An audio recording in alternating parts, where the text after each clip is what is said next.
In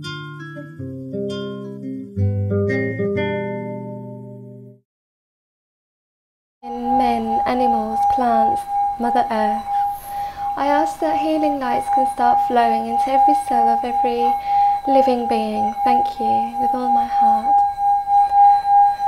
I call upon the Archangel Shemuel with so much love and gratitude, and I ask that this world, our existence, can be filled with so much purity, so much love, for people to find their most compatible soulmates, for them to share a life on earth with so much love.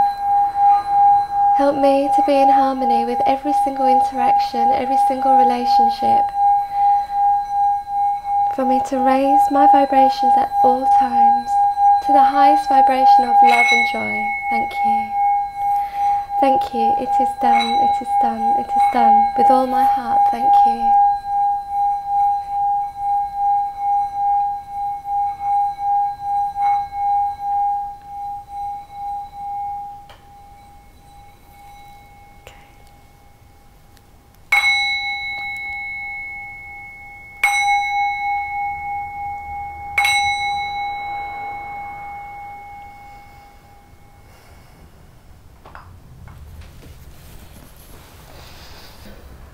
Welcome to Simon on the Sofa. Thank you for joining us today. And today I'm talking with the lovely Sabi. Hello, Sabi. Hello, Simon. Hopefully you caught some of that. We wasn't recording the whole of the meditation there, but Sabi just basically took us through a wonderful present meditation to realign the energies in the room, and also to allow us to come from the purest place that we both know how to at this present time in our evolution. So enjoy our talk. This is an angel healer. Hello. Hello, Simon. Thank you for having me here. Pleasure. Thank you for joining me, joining us and creating something magical. So obviously you've just come into my radar recently. I have. Through a friend of ours, mutual friend. That's right. Or a couple actually. Yeah, quite a few mutual friends. Yeah, we've got a couple of friends there. So that's why you've just done that beautiful meditation and really channeled the angels. We may as well talk about the angels because that's what you're all about. Yeah. So, and I've heard the angels basically spoken about before by I have a friend also called Bridget Finclair that spoke on the sofa. Okay. And also Stuart Pearce, funnily enough. I don't know if you know of Stuart Pearce, but yeah, he's channeling, using the angels as a channel. Wow. So they're coming in. I suppose one of the things that come up for me the first time that the angels were mentioned and so on. And it might be nice to sort of share this with people listening, is that, people think of angels and then they think of religion. Okay. Or they think of angels and then they think of, I don't know, they just wings. have, wings and, and so on. Yeah. But, what would you say to someone if they said, it's that the angels are religious or something like that? Okay, so in my opinion, what I would say is angels are just beings of light, like sparks of divine energy, divine creation, just like we are. Excuse me. Just like we are a soul in a physical being. Mm-hmm. However, the angels, they don't really have to have a label of a certain religion so that you can believe in them. Mm-hmm. It's actually, they're just a spark of divine creation. So through spirituality or through any religion, many religions do mention angels. Yeah. So it just goes down to the individual's beliefs, to their, just whatever feels right for them. Just to know that there is a being there, and there is a being assigned to every single soul. Mm. Also every animal, every plant, every grass. Has that strand of grass. Yeah, has that divine energy. That's right. We all have a spark of energy that Yeah. is of a higher vibrational energy than we can perceive. Yeah. So the more we can raise our vibrational energy and our consciousness, the more we are able to feel the subtle energies that are all around us. Yes. So basically, so also really what it is that it's connecting. Although you're naming them, for example, and they are named, obviously, Gabriel, Michael, Raphael, and the one I like the most, Shamal, right? You know, you know that, don't you, from Bo Selector? Have you ever thought that before? No. As soon as I read your book, I was reading your book, I was like, there's an angel called Shamal, and I was like, I'm so happy. That's a love angel as well. He's a love angel, exactly.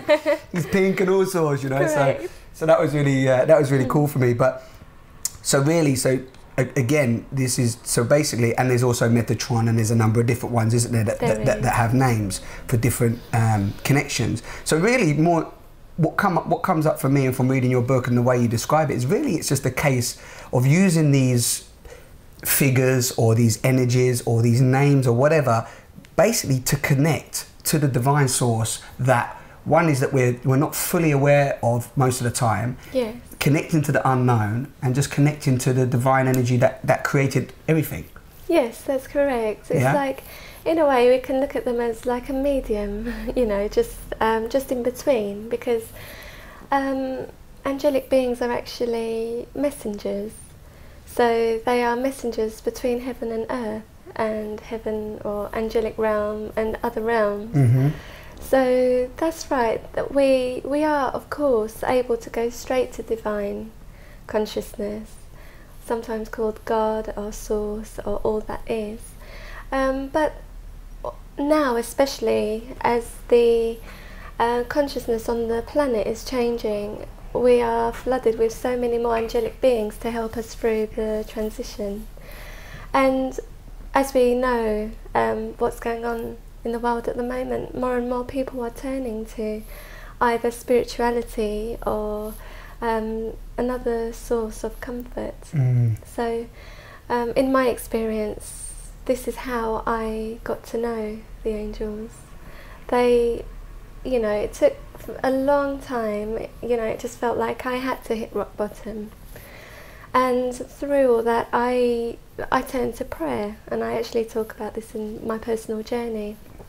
And in my prayer time, I would feel things, like I would feel whether it was a rush of energy going through me or a presence in the room, or you know, of course I was a little bit frightened. At the time I was 15, 16. Okay. And, you know, as a 15, 16-year-old, you know, most people are either out and about with their friends. However, I had quite a strict upbringing. So, and you was at home a lot? I was at home a lot. Yeah. I'm a real family girl, and that's fine because, you know, I've got to bond with my family very, very well. My mother, my father, my sisters. It's like we are just our own little world, to be honest. Yeah. So because of that, you know, naturally I was very introvert anyway. So. And you think that helped? What you think because you was introverted? Well, not saying that you have to be introverted to connect to the divine source, but do you think that was why you was more maybe aware of these energies? I do think so. Yes, I do believe that. I do. Because you was because you were just into yourself more and so on. I was more aware of my emotions, of my thoughts, of the energies around me, of different vibrational frequencies that would enter our house, and you know, it's just. I guess as a child and just as growing up, I was very, very intuitive, and I just couldn't place it. You know, I just didn't know. You couldn't say what it was, and nobody in your family or anybody around was saying that, you know, aware of it or even communicating what it could be. That's right. Until I went to Cyprus when I was 15, and an auntie of mine introduced me to prayers, and you know, just it's okay to go to another source, to find yourself, really. So that's when I was there after my GCSEs, where I had a lot of problems. It was like a rebirth for me. I came back. It was the first time ever that I'd been separated from my mum and dad. And I went for 6 weeks, and it was like Cyprus is just absolutely beautiful. That's where I stayed. And yeah, that was my new beginning, I guess. So when I came back with some prayer books, and I mean, not religiously, it was just, you know, it's just something that I felt comfortable with. Yeah, you needed the support. It was a support mechanism. That's right. You know, you was feeling, you know, vulnerable and maybe a bit unloved and a little bit undirectional, and all of a sudden, you know, you've got a few things that popped up that gave you some guidance. And people get that from many different things, don't they? Whether it be yoga, crystals, you know, prayer for one. And the funny thing is that people often shy away from prayer, but it's funny that if anybody, even if you're not the slightest bit religious or slightest bit connected to maybe a higher source, when shit hits the fan, you pray. Yeah, you do. It happens. Don't you? It does. It's I know. You know. I wouldn't say those words, but yeah. You know, I know it's like, you know, quite a harsh way of looking at it, but you know, you're even in your own car accident or something, you know, it's like, oh God, please, not now, please, you know. That's right, absolutely. And, you know, I always say, not preaching, but I always say, I think just a prayer doesn't have to be when you're in need. Exactly. It can be when, you know, you're ready to give gratitude for all your blessings. Yeah. So, you know, it's just a prayer for you to be able to spread that love and spread the passion that you have for anything that you do. You know, it's just, please, whoever, just help me to be the best that I can be. Yeah. Help me to come through my difficulties, because I'm not here for difficulties. I'm here for the experience. And I do believe a certain element of our reality is, it can be fate, it can be destiny, but also it's through our own choices. We have the choice whether to be held in that emotional state or in that mindset, or to take action or to not take action. So I really do feel that a great chunk of our reality is our own creation. Yeah, it's our own creation, and taking and claiming that power. So like you say, like you did this today before we started, you called on your angels, but it's, again, you're calling on yourself, aren't you, as well? Yeah. That's the key thing, you know. The angels are there helping you, but fundamentally you're calling on your own self-empowerment, your own self-power, to then, you know, to come into the room, to make sure that you're present, you know. And again, some people even use Om, don't they? You know, Om, whatever it is, they, you know, they use a vibration, sound healing, and, you know, tarot cards, you know, whatever it is. I don't know if you do tarot as well, but, you know, tarot cards bring you into that space as well. So, yeah, that's really, it's refreshing to hear as well, because I think sometimes that, you know, people, I don't know if you've had this with any of the people that come your way, but sometimes if you talk about love or healing or, you know, or tarot or the angel healing or whatever it is, people think then that if they're not seeing maybe what you're seeing, or if they're not seeing the angels, or if they're not, you know, it's a bit, oh, I don't know how to talk to angels, you know, they then just think that, you know, oh, Sabi's amazing, but I can't be amazing, for example, don't they? Separation. Yeah, separation, whereas I know your whole ethos is about unity, collectiveness and so on. Yeah, absolutely. So what do you say to somebody who's in that position where they're just thinking, oh, the angels are not working and so on? It's just belief, right? It is.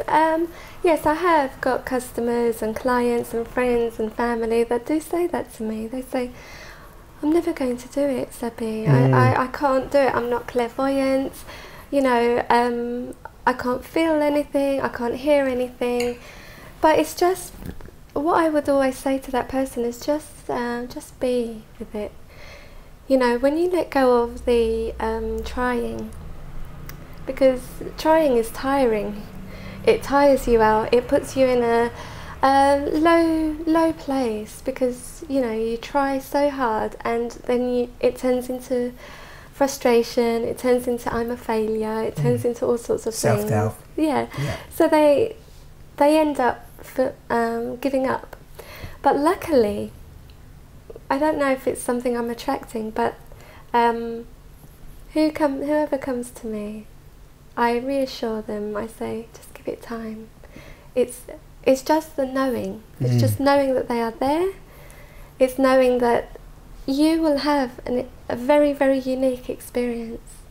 When I hold workshops, and I do 2 sets, I do beginners and I do advanced.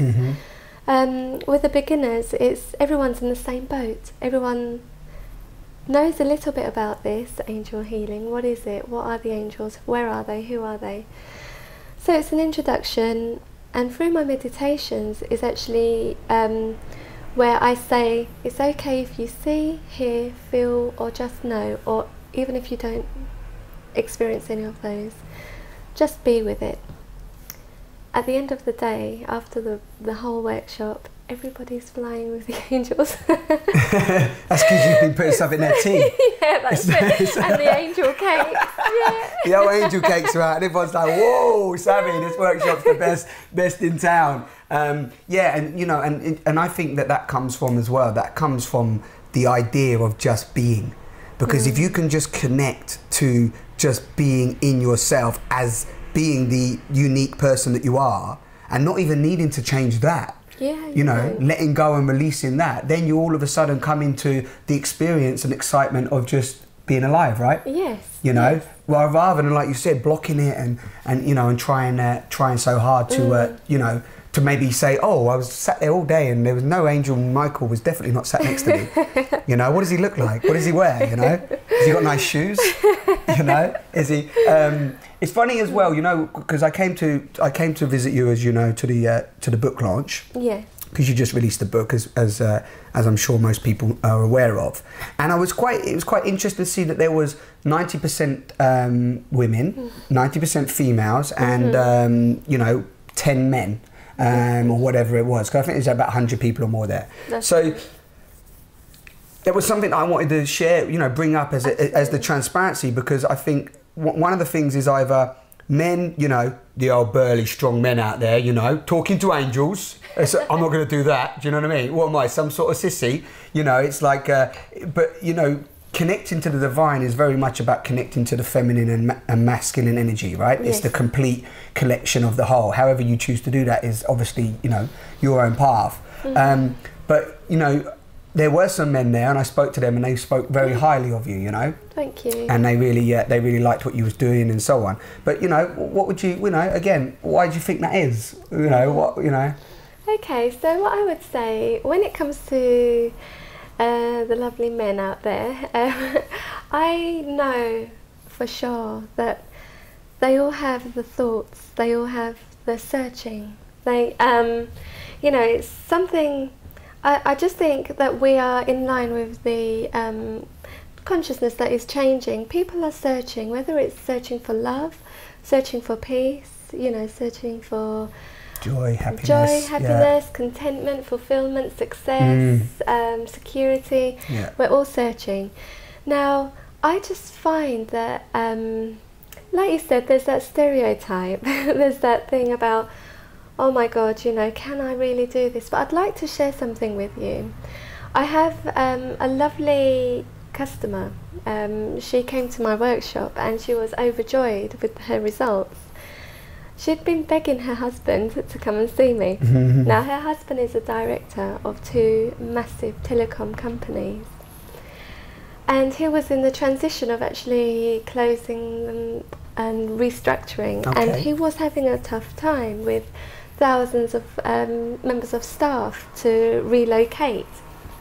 So she could see that, you know, he could have benefited from some, whether it's just a bit of meditation or something, you know, just to bring it back down to peace, remove all your stress, your frustration. But no, he resisted and he resisted for 6, 7, 8 months, I think. During this process? Yeah, during this process where he was really suffering. Anyway, I had a word with her because she was emailing me, what can we do, Sabi? I know he'll benefit. I said, okay. I said, try this technique. Try this tactic. What are you laughing at? Okay. Go on. I said, tell him that I'm a hypnotherapist as well. Okay.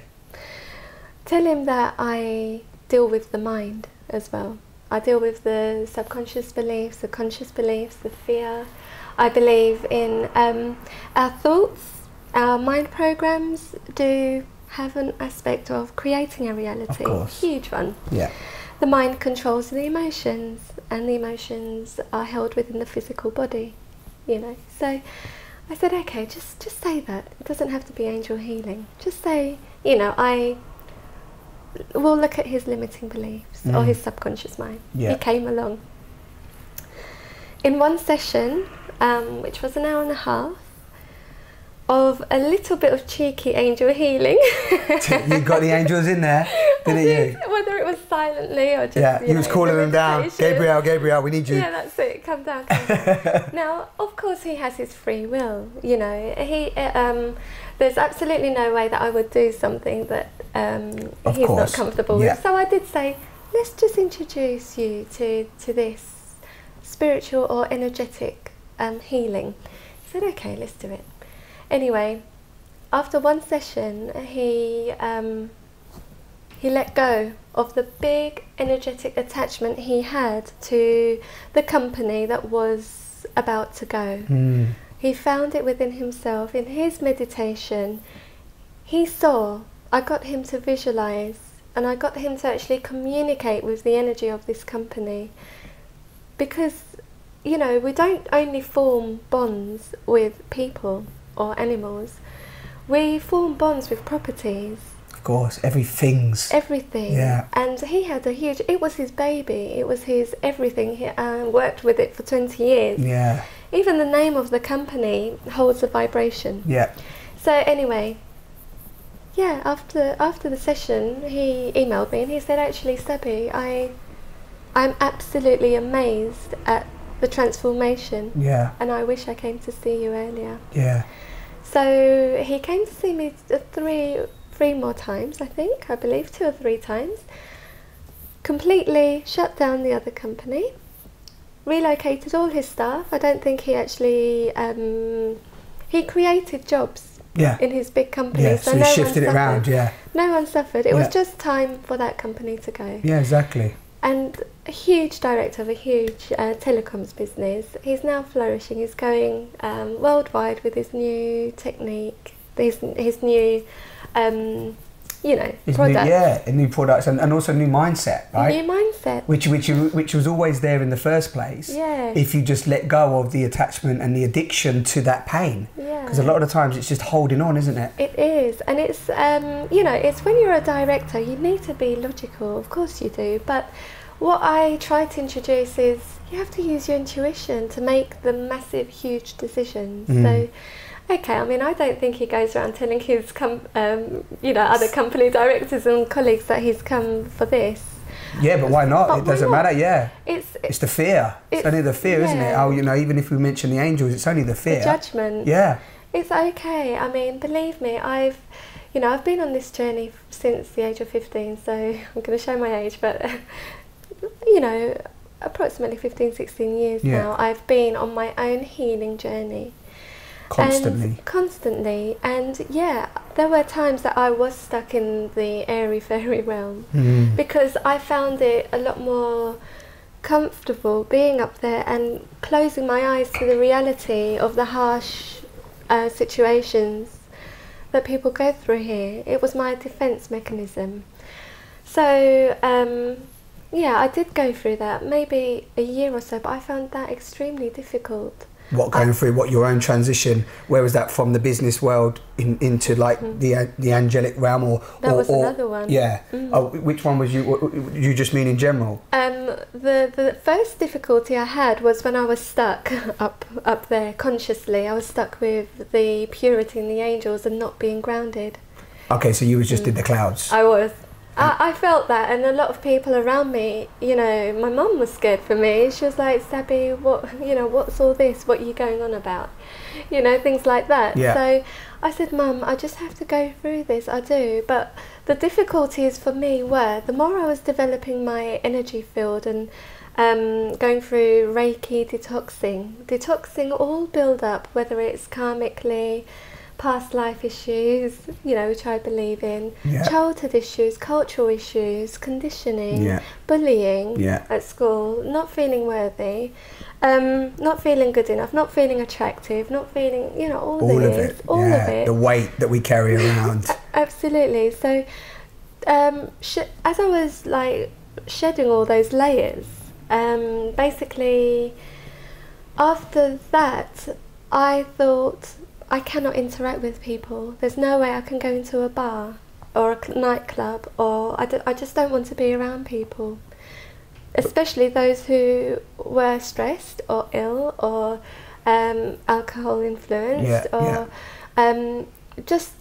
I just started picking up all the vibes. You were sensitive to the pain as well, because you was feeling that pain within yourself, seeing it strip away, and then looking out. I went through the same process where you're just looking out and you're just, because you've actually become judgmental as well, don't you? Yeah, because you're just like, well, that's pain, what's going on with the world? It's such a horrible place. And exactly, you know. So it took me a year or two to say, okay, I need to balance the two. I need to balance heaven and earth.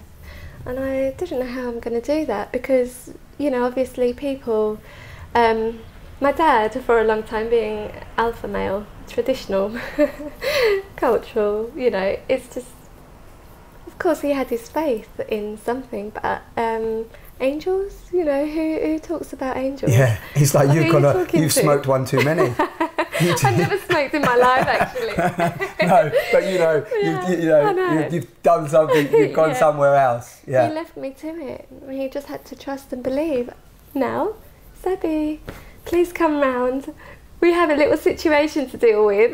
Okay, but that's nice. So, that he's opened up and also allowed you to have that experience and trust that, you know, trusting you really. Yeah. Yeah. Because not that you actually need it, but trusting you to have that shift. So, you know, one thing that's I'm going to ask you, or share, because people may even think it, is I don't see when on my own journey, I don't see that we separate almost heaven and earth. Now it's interesting hearing you, the way the words you use, saying that, you know, I was up there in heaven and then coming down to earth, or for example, you know, the angels are in heaven or on the seventh plane or wherever wherever they're hanging out, shamow, just you know, just chilling together in the angel den or the OK Angel Corral, you know. But the point is that for me, since my own unfolding and whatever you want to call it, awakening, connection to the divine and so on, I very much see heaven here now. Yeah. I very much see it around. I see it in every single person I look at. I see it in her eyes. I see it in the trees, the plants, the air, the oxygen. I feel it within me. I feel it in a hug, a cuddle, a kiss. You know, I just feel the essence of this magical experience right now. I don't even, there was a time when I thought that I needed to get somewhere. I no longer do. Yeah. You know, it's just like there was a time when I feared death, and that's stripping away more than ever before. You know, even when the idea of death even comes in now, I see it as life, and I see it as one continuum. Everything's rising, passing away. This time will pass. You know, and I very much have come to embody, if you want to use the word heaven, now. Okay. And I think that sometimes when we hear that word heaven, we do separate ourselves, because we go, I need to get to heaven, I need to get to utopia, or, you know, I mean, as you know, people are bloody blowing themselves up thinking they're going to end in heaven, you know. Yeah. So I know it's, you know, how do you bring in relation to your life, and do you feel that now? Because I mean, you're vibrating love, right? Everybody's saying that Sabi, she's vibrating love. She's, you know, she's so open, and that lovely woman that said that speech, you know, when she just opened up from your dance, and then she was like, she was so. Joy. I caught her on. Is her name Joy? Really? Yeah. So I caught her on camera as well, that was and so I hope the microphone picked up her speech. But so you know, you're in that vibration, and I know that the energies are out there, right? Pulling us out sometimes. We've already spoke about this. Yeah. So do you still see heaven being separate from here? No, I don't. I'm on the same level as you, this definitely. I have created a heavenly life. And that's, it starts off by my own little sanctuary at home. I just think, what I've done is I've created it so beautifully. I cleanse the energy every day. I work from home. Those who come round don't want to leave. It's just, you know, it's just... Go on the sofa. That's it, Just going to stay here, Sabi, for a couple of hours. That's it. So, you know, it's seeing that heavenly, divine essence in everything and everyone. And even if there is a situation which, you know, just gets the ego out, you know, just sometimes, of course, we need that ego mind. We are here on earth, we need to balance both, conscious mind, subconscious mind, you know. intuition, action. Yeah. Anyway, what I mean is we have to balance both. It is a world of duality. Positive isn't there without the negative. Dark, light, you know, things like that. What I would say is just for people to just try and see the beauty and the higher blessing in every situation. I know this is very difficult with all the traumas going on, all the disasters going on. But I've come to believe that there has to be a higher purpose, a higher divine purpose for everything. And yeah, there are loads of things that are quite brutal out there, but when it comes to the souls and the journey of the soul, my opinion is that we all have a purpose, we all have a mission, and whether it's a mission of suffering in order to bring awakening or awareness to certain countries, to certain situations, to certain illnesses, I just think it's all part of the divine mission, or the unfolding, the evolution unfolding. of. Yeah. So it's because this is a hot topic at the moment. I know. You know, and it's so many different schools of thought around the idea of that the pain should be there and the suffering should be there, and you know, the idea of ascension and, you know, utopia and you know, whatever else it is, and you know, almost a lot of the times I feel that, you know, again, this whole idea that the separate self, you know, if you want to, yeah, I see you going for the cup. Jasmine tea, my favourite. You're allowed to drink, I told you. Like, don't worry, you can drink as much as you like. If you want a top up, I'll get you a top up. Thank you. Yeah, just that, you know, that idea that there's an energy shift going on. And I know you're aware of that, you know, being an intuitive as well and being connected. You feel the energy shift going on, you know, and I think that, I know that there's a lot of people out there really not sure what's going on, yeah, which is, I mean, that's life anyway. We're never really sure what's going on. But also, you know, I know in the path that we're following with Simon on the Sofa and the people that we've been meeting, is very much that there's still that massive separation of, like, all the suffering we see in the world, we don't connect it to ourselves in any way. So what I mean by that is it's very much we separate ourselves. So we just look at our life as an individual speck, don't we, or an individual story. Yeah. And that individual story has with it, you know, the judgments, expectation, conditions. It sees all the suffering, doesn't think that it's a part of that suffering and so on. It's just disappointed that it's there, but it can't do anything about it. Yeah. And I feel that that's what's shifting now, because the suffering is a reflection, you know, people come from the idea that everything's a reflection, Yes. So everything's a reflection of our inner on the outer, and the micro, the macro, we're creating the whole.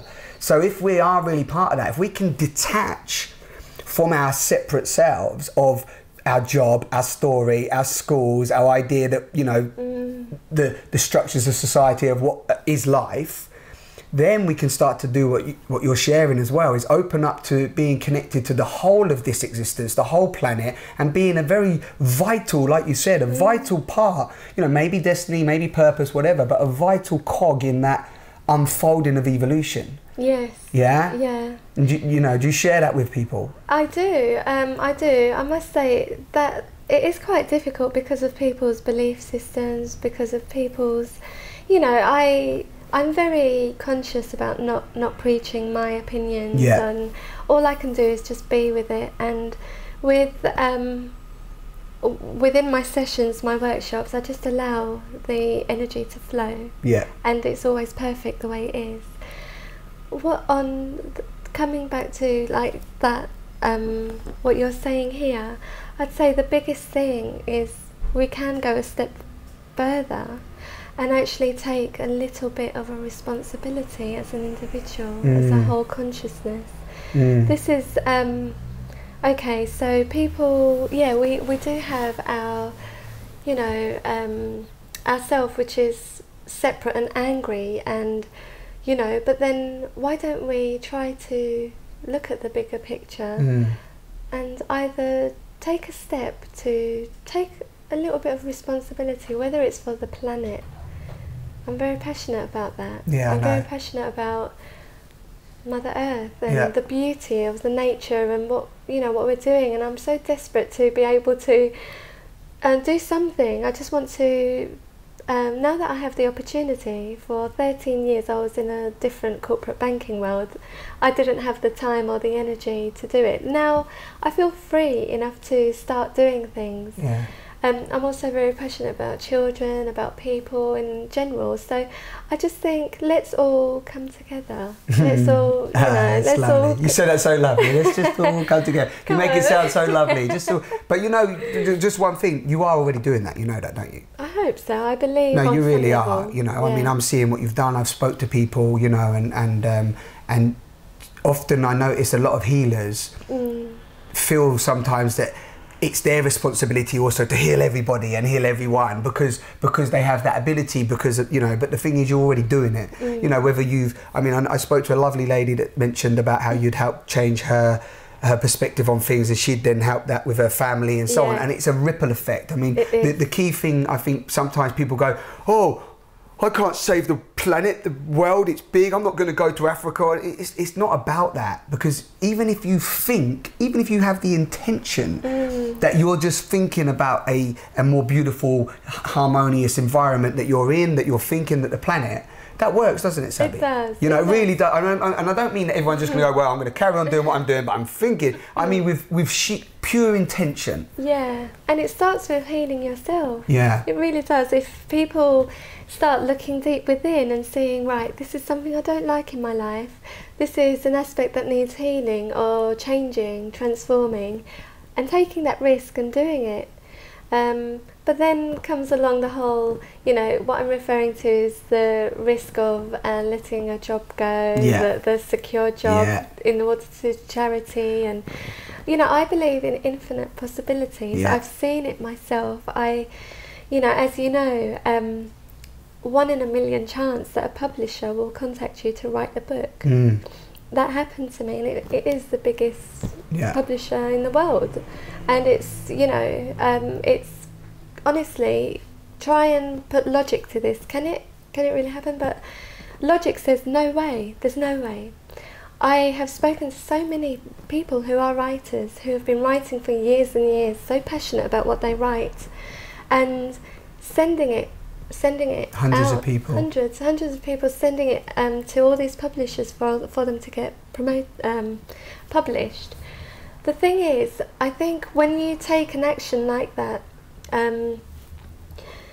somehow there's a bit of fear or limiting belief that it's not going to happen for me. There's no way that am I worthy of this.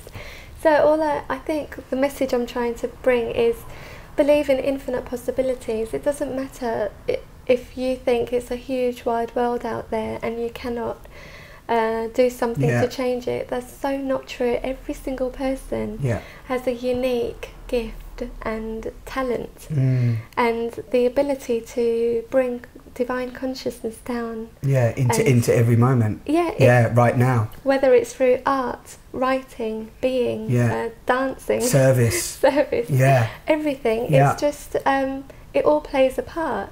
And if every single person was to be able to do this, then the world would be... Well, you couldn't even imagine it, could you? I mean, you think about it, because it's all about, everything you said there is about limit, isn't it? It's only the limitations that we put on ourselves. The only limitations we have are what we put on ourselves. There's no reason why, at this point in time, in this ball of creation, that collectively, if we come together from that space, because you can't really imagine what could be created, could you? No. Because it's phenomenal. No, it is. You know, really, truly, because you think of all the people that, I mean, we're talking billions, right? Billions of people that are suppressed through lack of belief, through whatever, through the way that they see the world and so on, you know. Conditioning, you know, like you said, through the blueprint of past lives as well, you know, DNA. I mean, it's so deep, but if we can just constantly really go, you know what have I got to lose? You know? Okay, my life's not doing too good. I'm in quite a limiting space. What have I got to lose through diving into this, you know, this unknown? Because it's all unknown anyway. It is unknown. Isn't it? Yeah. You know? And there's a huge fear of the unknown. But just now, I just think people are beginning to embrace that, because there's no other... Well, it just seems like there's not much hope, I should say, without being negative. It's who do you turn to, for example? I don't want to start blaming, but you know, who can you really turn to for help? I mean, these are my own views, and I just think, for example, the huge organisations at the moment who are controlling, they control quite a lot, and they suppress quite a lot of people. For money and power. I do think so, and it's I've been in it myself. I've been in an industry which is so cutthroat, and I don't know how I survived it, to be honest, with the sensitive energy that I have. Yeah. You was in banking? Yeah, I was. Yeah, out of all of the, because they're some of the controlling factors, right? Money, banking, you know, that controls a lot. Now, not only was it just retail banking where you know, I started off as a retail banker, so that was interaction with customers. That was quite nice for me. I just loved that interaction with people, although I was very shy. But after that, I started feeling a bit limited in a way that was just, yeah, I just wanted to experience the city life. And you know, my dad being the traditional male, was like, no, you'll just get married. Just get married, Sabi. Don't worry about career. Just get married. Married and have some children. We want some grandchildren. Yeah. It was like, you don't need to go to the city. You're fine where you are. Anyway, I did. I branched out, and I've worked in American banks. I've worked in UK corporate banks. I even worked for a Japanese quite strict investment bank. That was my last one. So I was in that mentality. Of course, thankfully I was able to buy my little angel sanctuary through a miracle as well. I bought that, and I didn't want to lose that. That was my sense of freedom. That was my sense of, right, this is my little haven. I can do and I can be who I want to be. Yeah, the true you. Yeah, exactly. Not the mask. Yeah. That's it. So, it was the best thing I ever did. Although it didn't go down too well, unfortunately, with my family moving out, but that's another story. And they can see the blessing now. Yeah. You know, because in our tradition, it has to be, well, if you move out, then, you know, hopefully it's with a partner, it's a new beginning of your life. It's a marriage and so on, yeah. There's no need for you to move out and pay a mortgage. That's where. Yeah, okay. So, anyway, so I did do that, and because of the commitment of having to maintain that property and the bills, yeah, I felt like I was trapped in a career that was depressing me on all levels, most especially spiritually. Because I'd come to find a deeper meaning to life and deeper meaning to me. Yeah. And I was definitely unable to express that in the banking world. So I felt I was not being true to myself. I was absolutely exhausted, drained, with the long hours. But I see the blessing. I see that the many wonderful people that I did meet in the banking world. Yeah. And who I did talk to, they are, you know, some are unhappy, some are very happy. But I've made lifelong friends throughout my 13-year journey of banking. And these friends are those that have carried me forward and helped me at each point. Supported you, yeah. So, totally. And it's not to point the finger at banking and just say banking is part of this system, this society that we've created. Yeah. That's the other thing, you know. Yeah. But you know, it's lovely that you shared that, because I know that there are 80% of people that do not like their job. Yeah. And that's American statistics, and I know it's very close in the UK statistics. So you're talking 80% of the population that work, and I don't know the whole complete amount of people, you know, that are employed, that do not like their job. Like, they are living a life that they do not like. And I know, because you was there, you had experienced it. I've experienced some jobs that I've not liked, but you know, I've very much been self-employed. But the thing here is that if people can take something from this, that you owe it to yourself, and again, it's not preaching, but you owe it to yourself, if you are feeling those sensations that are coming up in your body, to just leave, right? Yes. You know, trust in the unknown, just leave. But I suppose that's easier said than done. People watching this, it's like, you know, well, yeah, but I've got a mortgage. What about my mortgage? What about my children? What about this? What about that? Absolutely. And believe me, I do want to come across grounded, and I do want to, maybe that was the whole purpose of me being in that environment first, to then come out to realise you don't need to be in there. So my journey actually was, so yeah, after the praying and after I started having some experiences with my intuition, clairvoyance, I went on to study what is all this about. I didn't know what healing was about. An auntie of mine in Cyprus, yeah, she's known as a psychic actually. She does coffee cup readings, and that's the only thing I knew. So I thought, I don't know, what is all this? So for 3 years or so, I did intense studying. So that was my Reiki, that was my psychic development. That's where I found a little bit of angel healing, what are angels, spiritual guides, past life, hypnotherapy, counselling. I did all that, all part-time, as I was in this career. In the transition. So you didn't just go, I'm going to just dive out there. It was a transition. Definitely. As always, yeah. So I built up my portfolio of diplomas and things like that. But that's not enough. It's not enough for me to have a piece of paper that qualifies me as a therapist or as a counsellor.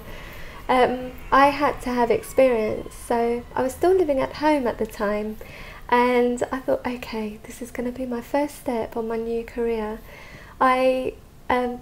For about a year or so, I was practicing tarot readings on friends and family, and I built up the confidence that, yeah, they were absolutely spot on, things that I'd never known about them. I got that reassurance, so I thought, let me branch out. So I put an advert in the local paper and I said, right, Sabi Hilmi. I think my first little website was called Soul Healing. So I said tarot and psychic readings and Reiki, because I was actually qualified for that. So okay, what happened was I started getting phone calls and I was so excited. You're like that. Oh my God, someone responded to the ad. That's it. Oh my God, she's coming round. She's coming. I remember my very, very first customer. What I had done is I'd changed my bedroom around. I put like a little canopy over my bed. I had got like a little therapy couch, and of course it was just women only at the time, sorry to say. No, that's good. That's why you've got a women following, yeah. Yeah, it's So pretty good you're not inviting some burly old man into your room with a canapé. Hi, we're going to do some Reiki healing here today. I don't think my family would have been happy. Your dad would have seen, the mortgage I accepted, but now this is, you're taking it too far, Sabi. That's it. Okay, so that was it. And yeah, we started off with psychic readings, which I absolutely loved. However, at the time, I was not aware of business or anything. It was completely coming from love. So my fees were very, very low. You know. Yeah, we spoke about this, didn't we? Yeah. I did, yeah. I think I was talking about, what, £15 for 3 hours? Yeah, £5 an hour. You're there just psychic reading all day long. Oh my goodness. Yeah, channeling, yeah. Bearing in mind I'd had a whole day in the bank. So oh, well, see, this was after. This was during the banking. So you work all day and then rush home and see a customer for 2 or 3 hours to help her through her issues, and not issues, but just everyone is curious. Now I did start off with that, but then you know, whether tarot at the time was being for fortune telling, and I was. Through my experience, I found that that's a huge responsibility for me to be able to tell people their future and their fortune and what's going to happen, because you don't know really, let's be honest, do we? That's it, and I can't ask for a card to dictate the absolute outcome, you know. So it was a combination of receiving guidance, looking at the cards, just reading the person's aura, which I've been trained to do. You know, just a combination of everything. So that went on for a few years, but then after that is when I actually moved into my own sanctuary when I was the age of 26 in 2006. So that's when things changed. I thought, okay, now I'm getting busier and busier, and there's so many people that do benefit from this. It's working. It's working. Yeah. So okay, then I started seeing 2 customers per evening and customers at the weekend, as well as very, very long draining hours at the bank. The bank was draining you. Yes. And your energy, really. You're probably not being able to give 100% to the healing. That's it. And as well as that, the commuting, I did 2.5 hours of commuting on the London Underground per day. Wait, so it's not Sabi, it's Superwoman, yeah? Oh, that's what you should have put that on your book. Angel healing, superhuman beings helped by angels. Oh goodness. Well, actually, there's something like that going on. I have got a nickname, Super Angel or something. But that's a lot, and and I'm not, again, people listening might think, oh well, I'm not going to do that. I don't have the time to do that, and so on. But the thing is I think that you were so dedicated to what you was feeling that you just had to follow that, had to follow that path, right? I did. I knew that there would be an outcome. Yeah. I just knew it. I was told. I started doing automatic writing, so the information was being channeled, and I was being told what my path is, what my life purpose is, and I was told that one day I'd write a book. Yeah. And I'd like to share, I never even went to university. Yeah. So. Well, it's funny, I'm glad you brought that up, because it's funny because when you said about, I did psychic healing, I did Reiki, I did, what else did you do? Attunement, tarot, and so on. Yeah, I did it all. Again, hearing that's lovely, and I've spoke to Tiffany, who's done a number of, Tiffany's done loads of stuff as well. And the other thing I always like to share with people listening, this is amazing, and meeting you guys is great, but also you don't have to do any of that, to connect to the divine, do you? Because I've done none of that. I've absolutely done no, just purely life experience, and I've done a lot of reading and looking, and and now I do meditate, and I'm tapping into different ways. But the thing is just really just following that path of, you said a lovely word, curiosity. Yeah. Because if you imagine if everyone even just followed their curiosity, what would change? Because we suppress our curiosity, don't we? You know. Yeah. So that's a good point, that you didn't go to university, but you're now. And also, would you say that when you've dived in now, and you left the banking and so on, and changed that vibration, and a lot of people don't get this sometimes, because it's sort of it's intangible. Okay. But things just come, don't they? It just comes to you, doesn't it? You can't describe it any other way. You can't even you can't even give it a word, a label, or it's just something, isn't it? I don't even. It's universal energy. It's probably your angels, really, Shamal and everybody throwing us stuff. But you know what I mean? I do, absolutely. I do know. You can't rationalise it. No. You really, really cannot. No logic, like you said earlier. No logic, and this is why I believe that there's such a super intelligence up there somewhere that defeats and transcends time, space, logic. And basically, we are a reflection. We all have. It's the law of attraction. It's whatever you feel, believe, whatever you are, whatever's going on in your inner consciousness. It's reflecting. Yes. Yeah. So, although at the time I didn't believe that I could write a book, as I never even wrote an essay in my life. Yeah. So, I thought, well, if I was to keep with that, then that would have suppressed my chance, my opportunity. But I said, okay, angels, or okay, divine, okay. If this is something that I have to do, please make it happen. I am open to receive the guidance, the energy. Just give me the time. I don't know how it will happen, because but it will. When it happened, it was absolute miracle, the way that they found me, the way that they offered it to me, and I was the busiest I'd ever been in my whole entire life. I was at the Japanese bank at the time. I was seeing up to possibly 5-6 customers during the week, and then weekends I'd be doing like workshops. I wrote most of my book on the trains. You added more stuff to it. Now I got banking and healing and book, even when you knew that the banking and the healing was hard work. You're like, no, it's okay, angels, I'm with you. I'm going to write a book as well. When can I do it? You do it on the trains. On the trains only, 1 hour commuting time, 2 hours commuting. I was begging angels to get a seat every single day on the trains. I mean, where I live is beginning of the Piccadilly line, so yeah, I'd always get a seat. Honestly, my eyes, I would be so tired, because the night before I'd be like up until 3, 4 a.m. Wake up at 7, get ready, get on the train by 8, and then try and write again. And that book is channeled, so it's all kind of, it's not my logic, it's apart from my personal journey. Yeah. Everything else, all the meditations, the angels' perspectives, the angels' secrets, all of that was channeled. I had to have a high vibrational energy to be able to write that. I struggled, you know. Yeah. Alright, so I'd go to the bank, I'd try to focus, do my best job, and then put my trainers on at lunchtime and run to the nearest Starbucks to actually grab a space. Get a space and then do it. I did it in 6 months. Well done. I finished 80,000 words in 6 months. Well done. Produced it, and they, you know, they liked it. The structure is mine, the idea is mine.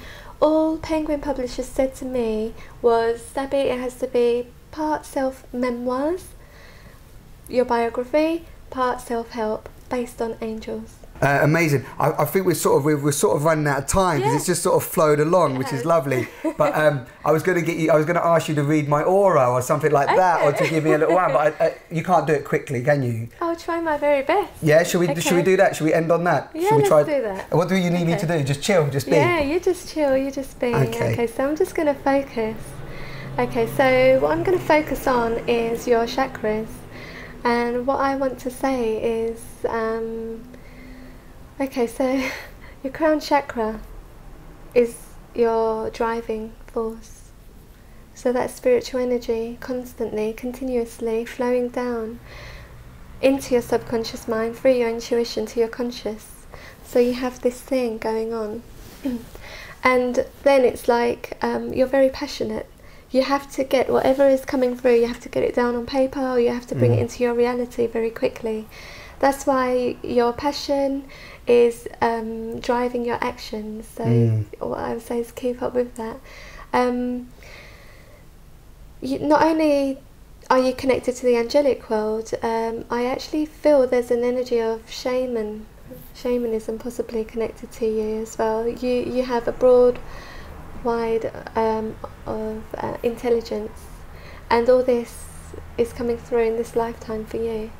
So when it comes to your heart chakra, it's I feel like a very, very beautiful pink kind of light glowing. And Shamal. Yeah. Shamal. That's your angel. Is Shamal in my heart? Shamal! I knew it. Sorry.